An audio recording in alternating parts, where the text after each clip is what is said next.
नमस्कार दोस्तों, मैं अनूप सिंह। आज विशेष के इस अंक में मैं आपका बहुत बहुत स्वागत करता हूं। आज हम बात करने जा रहे हैं कि भारत के राजनीति में उठे बवंडर के बारे में। ये बवंडर पिछले 3 दिन पहले उठा था, 4 दिन पहले उठा था और अभी तक जारी है और देखते हैं यह कहां तक जाएगा। तो खैर ये तो एक बात हुई, लेकिन हम इसमें इसकी पड़ताल करने की कोशिश करेंगे, इसकी जांच करने की कोशिश करेंगे कि ये बवंडर उठा क्यों। तो जैसा कि हम देख रहे हैं, राहुल गांधी पिछले कुछ महीनों से या ऐसा कह ले कुछ वर्षों से लगातार संविधान संविधान संविधान रटते चले आ रहे हैं। तो किसी ना किसी ने उनके दिमाग में, जिस पे वो भरोसा करते होंगे, उनके दिमाग में ये बात भरी है कि संविधान संविधान करने से एक दिन वह सत्ता की सिंहासन पर आसीन हो जाएंगे, और वो उनके दिमाग में बैठा हुआ है। क्या उन्होंने स्वतः इस चीज का विश्लेषण करने की कोशिश नहीं की कि संविधान संविधान करने से वो सत्ता के सिंहासन तक कैसे पहुंच सकते हैं? 2014 में जब पहली बार प्रधानमंत्री मोदी जो है प्रधानमंत्री पद के लिए चुने जाते हैं, जीत कर आते हैं, तो सदन में जाते ही उसकी सीढ़ियों को चढ़ने से पहले उसकी सीढ़ियों पे अपना माथा टेक कर भारत के संविधान, भारत की संसद के प्रति अपनी श्रद्धा व्यक्त करते हैं। वो दृश्य भारत कभी भूल नहीं सकता, किसी ने भी उसको भुलाया नहीं है, ना वो भुलाया जा सकने वाला पल है, क्योंकि पहले ही वो ऐसे प्रधानमंत्री थे जिन्होंने इस तरीके से सदन, संसद और संविधान के प्रति अपना सम्मान, अपनी आस्था, अपनी निष्ठा व्यक्त की। तो जब राहुल गांधी 4 दिन पहले, कांग्रेस पार्टी, राहुल गांधी विपक्ष 4 दिन पहले सदन में संविधान पे चर्चा की मांग को लेकर के आता है, तो उन्हें लगता है कि उन्होंने एक बहुत बड़ी चाल चल दी है। लेकिन सत्ता पक्ष को लगता है कि इससे बेहतर क्या हो सकता है। भाई, आप उनको एक ऐसे पिच पे खेलने के लिए बुला रहे हो जिसके वो महारथी हैं, जहां पर उन्होंने त्रुटियों के नाम पर कुछ किया नहीं है, उनसे गलतियां नहीं हुई हैं, और धोखे धड़ाके से किसी से गलती हो जाए वो जुदा बात है, लेकिन उनकी ऐसी मंशा कभी नहीं रही, उनकी ऐसी चाह कभी नहीं रही। उन्होंने जो कुछ भी किया संविधान के दायरे में रहकर ही किया। तो हम बात ये करते हैं कि ये जो संविधान पर चर्चा की मांग लेकर के आया विपक्ष, और इसको जो है सदन द्वारा स्वीकार कर लिया गया। पक्ष प्रतिपक्ष की तरफ से बहुत से लोगों ने अपनी अपनी बात रखी। राहुल गांधी ने भी रखी, प्रियंका गांधी ने भी रखी, और प्रतिपक्ष के बहुत से नेताओं ने रखी। सत्ता पक्ष की तरफ से जो है मोदी ने रखी, शाह ने रखी, राजनाथ सिंह ने रखी, तेजस्वी सूर्या ने रखी, अनुराग ठाकुर ने रखी, ना जाने कितने नेताओं ने रखी। युवा नेता भी थे और अनुभवी बुजुर्ग नेता भी थे। तो अब यहां पे आते हैं, हम समझते हैं कि आखिर जो है ये हुआ क्यों, इस बवंडर की वजह क्या है। इस वीडियो का मकसद यही समझना है कि इस बवंडर की वजह है क्या। तो मैंने बहुत सोचा क्या हुआ, कैसे हुआ, ये आपको पुराने वीडियोस में मिल जाएगा, मेरे 2-3 दिन के जो वीडियोस हैं। आज हम बात ये करते हैं कि ये हुआ क्यों। तो जो चीज मेरी समझ में आई, बहुत समझने की कोशिश के बाद में, कि जो इन्होंने संविधान पर चर्चा की मांग की थी और उससे उन्हें लगा कि जितना वो जो है बिल्कुल एकदम बीजेपी को जो है परास्त कर देंगे, हो गया इसका बिल्कुल उल्टा। क्योंकि इनको तैयारी करनी थी संविधान पे बोलने से पहले कि क्या बोलना है, इनको एक छद्म तिलिस्म रचना था और बीजेपी को मुक्त कंठ से बोलना था, अंदर से उठती आवाज से बोलना था। तो उनको तैयारी करने की कोई आवश्यकता नहीं थी, वो सदा इस पे तैयार रहते हैं, क्योंकि वो जो करते हैं संविधान के दायरे में करते हैं। तो हुआ क्या कि जो उनकी संविधान पे चर्चा की मांग थी वो पड़ गई उल्टी। जब उन्हें लगा कि बीजेपी ने उनको पूरी तरीके से जो है नेस्तु नाबूद कर दिया संसद में, तो जिस दिन राज्यसभा में अमित शाह अपना भाषण दे रहे थे, संविधान पे अपनी बात रख रहे थे, हम सब भी सुन रहे थे, सारे जो है नेता प्रतिपक्ष और जो है पक्ष के सारे नेता वहां पे बैठे हुए थे। तो हमने देखा कि जो है अमित शाह ने ऐसा कुछ भी नहीं कहा। तो एक तो होती कि मंशा तो होती ही नहीं बीजेपी वालों की कहने की संविधान के खिलाफ, समझिएगा, लेकिन धोखे धड़ाके से कुछ निकल जाए या कुछ ऐसा निकल जाए जिसके दो अर्थ या दो मायने निकलते हों, तो ऐसा भी कुछ नहीं था। और उस दिन उनका भाषण जो सदन में बैठे हुए प्रतिपक्ष के नेता सुन रहे थे, उनको भी कुछ ऐसा नहीं लगा। लेकिन बाद में ऐसा कैसे लगा कि उसमें से 11 सेकंड की क्लिप काटी जा सकती है और इसके अर्थ का अनर्थ किया जा सकता है, और वो अर्थ का अनर्थ जनता तक पहुंच जाएगा, जनता भी उसे मान लेगी। अब यहां पे इनका सेकेंड गोल आता है, कांग्रेस का और प्रतिपक्ष का। पहला गोल तो संविधान पर, सदन में संविधान पर जो है बहस की मांग करके आता है, और दूसरा ये आता है जब ये बाबा साहब अंबेडकर के अपमान की बात लेकर के आते हैं अमित शाह के द्वारा। चूंकि कोई अपमान नहीं किया गया था, अपमान की मंशा रंच मात्र भी नहीं थी और हो भी नहीं सकती थी। दो बातें हैं, एक तो वो सम्मान बहुत करते हैं संविधान का, और वो सम्मान करते हैं राष्ट्र के नायकों का, और राष्ट्र के नायकों में बाबा साहब अंबेडकर का स्थान बहुत ऊपर। तो यहां पर फिर उनको ऐसा लगता है कि भाई जो वो दूसरा जो है संविधान पे बहस में तो वो टिके नहीं कहीं। तो बात संविधान पर बहस की थी, और संविधान और बाबा साहब अंबेडकर को जोड़कर देखा जाता है। तो जो 11 सेकंड की क्लिप काटी उसको बाबा साहब अंबेडकर के साथ जोड़ा, क्योंकि उन्हीं पे बात चल रही थी। उन्हें लगा अब यहां पे इनको परास्त कर देंगे। लेकिन आज के सूचना प्रसार के युग में हर इंसान ने सदन के भाषण को भी सुना, और मेन स्ट्रीम मीडिया के द्वारा भी वो बार बार चलाया गया जिस दिन से उन्होंने सदन में भाषण दिया। और जब इन्होंने वो 11 सेकंड की क्लिप काट करके उसको एक दूसरा रुख देने की कोशिश की, उसको एक दूसरे मायने देने की कोशिश की, उसके बाद भी उसको चलाया गया, तो जनता आ ही नहीं रही थी इनके बरगलाने में।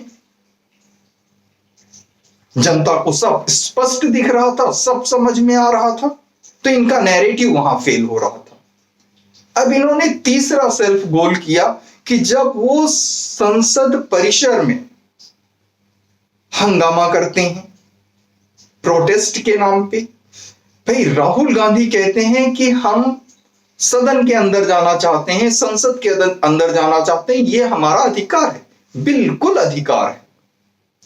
जो भी व्यक्ति संसद के लिए चुनकर आता है उसका संसद में जाने का अधिकार है। और जिस तरीके से बकौल आपके, जैसा कि आप लोग ही कह रहे हैं कि पिछले 15 दिन से या 3 हफ्ते से आप लोग जो है वहां पे प्रदर्शन लगातार कर रहे हैं, तो प्रदर्शन करने का भी आपका अधिकार है, और शांतिपूर्वक प्रदर्शन कर रहे हैं, इससे अच्छा कुछ हो ही नहीं सकता। प्रदर्शन सदा शांतिपूर्वक ही होना चाहिए। तो पिछले 15-20 दिनों में तो इस तरीके की कोई बात नहीं आई कि सदन में जो है संसद के बाहर जो है किसी तरीके का, इस तरीके की उहापोह की स्थिति आ गई, इस तरीके के बवंडर की स्थिति आ गई, ऐसा कुछ नहीं हुआ। तो ये कल क्यों कर हुआ? तो जो 2 सेल्फ गोल कर लिए थे प्रतिपक्ष ने और कांग्रेस ने, संविधान पर सदन में चर्चा की मांग करके और फिर उस पे फेल हो जाने से, दूसरा बाबा साहब अंबेडकर के अपमान का मुद्दा उठा करके और इसमें भी पूरी तरीके से फेल हो जाने पर, तब इन्होंने कल तीसरा सेल्फ गोल किया कि सदन में हंगामा मचाकर। अब भाजपा के 2 सांसद आईसीयू में पहुंच गए, बुजुर्ग सांसद थे, सारंगी जी खड़े थे, एक भाजपा के सांसद और खड़े थे, और राहुल गांधी खड़े थे। धक्का आया तो जो सारंगी साहब के बगल में सांसद खड़े थे वो प्रताप सारंगी पे गिर जाते हैं और प्रताप सारंगी का सर फट जाता है, खून निकलने लगता है, और जो भाजपा के सांसद सारंगी पे गिरते हैं वो भी बेहोश हो जाते हैं। तो इस और राहुल गांधी जो है वहीं पे थे, क्योंकि बात यही आ रही कि राहुल गांधी से धक्का लगा। भाई धक्का दिया और धक्का लगना दोनों अलग बातें होती। धक्का दिया यानी जान के दे दिया, धक्का लगा यानी कि जब वहां भीड़ भाड़ है, इस तरीके का माहौल है तो धक्का लग भी सकता है, या धक्का दिया और उसे लगने जैसा दिखाया गया, कई बातें हो सकती हैं। लेकिन बात कोई भी हो, सेल्फ गोल यहां भी हो गई। तो लगातार 3 सेल्फ गोल। भाई पहली बार जो है सदन के अंदर या सदन परिसर जिसे कह लें, इसमें संसद के अंदर और संसद के बाहर दोनों ही हिस्से आ जाते हैं। यहां घटी कोई घटना सांसदों के बीच, चुने हुए प्रतिनिधियों के बीच, सत्ता पक्ष और विपक्ष सभी के 543 सीट्स या 545 सीट्स, इनके मध्य का कोई मसला थाने चला गया हो, उस पे एफआईआर हो गई हो, ऐसा कल पहली बार हुआ। तो ये तीसरा सेल्फ गोल है। तो self goal after self goal कि अपनी फजीहत का न्योता खुद ही देना, ये भारत पिछले 4-5 दिनों से लगातार देख रहा है। तो आप देखिए भी। अच्छा एक बात और कर लेते हैं कि अचानक से सारा का सारा जो रंग है वो नीला क्यों हो जाता है। राहुल गांधी जी नीली टी शर्ट पहन के आते हैं और भी बहुत से जो है प्रतिपक्ष के नेता होते हैं वो नीले वस्त्र धारण करके आते हैं। तो नीला वस्त्र जो है अंबेडकर साहब का प्रिय रंग था। नीला कलर अंबेडकर साहब को बहुत पसंद था, नीला रंग। तो उन्होंने जो अपनी पहली पार्टी आरपीआई बनाई थी, रिपब्लिकन पार्टी ऑफ इंडिया, उसका रंग नीला रखा था, उसके झंडे का रंग नीला रखा था। हम कहीं पर भी अंबेडकर साहब की मूर्तियां पूरे देश भर में या विदेश में देख लें, आप ध्यान दीजिएगा, गौर कीजिएगा, उन सभी में बाबा साहब ने जो कोट पहना हुआ है उसका रंग नीला ही है। जितने लोग भारत में बहुजन समाज के नाम से राजनीति करते हैं, आप किसी को भी देखिएगा,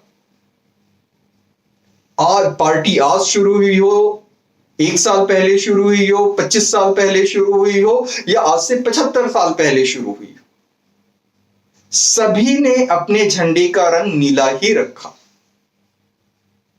तो ये तो नीले को हमने डिकोड किया कि भाई नीला रंग ही क्यों पहन के आए थे। तो इतना नीला रंग धारण कर लेना और जो है बाबा साहब के करीब होने का दिखावा करना 75 वर्ष के पश्चात। भाई संविधान बना, बाबा साहब की भूमिका अति महत्वपूर्ण थी, संविधान सभा थी पूरी, और 1947 को जब गांधी जी के द्वारा, गांधी जी के हठ से, गांधी जी के हठ के कारण नेहरू जी प्रधानमंत्री बनते हैं, क्योंकि नेहरू जी को तो प्रधानमंत्री नहीं बनना था, उनके पक्ष में एक भी वोट नहीं था।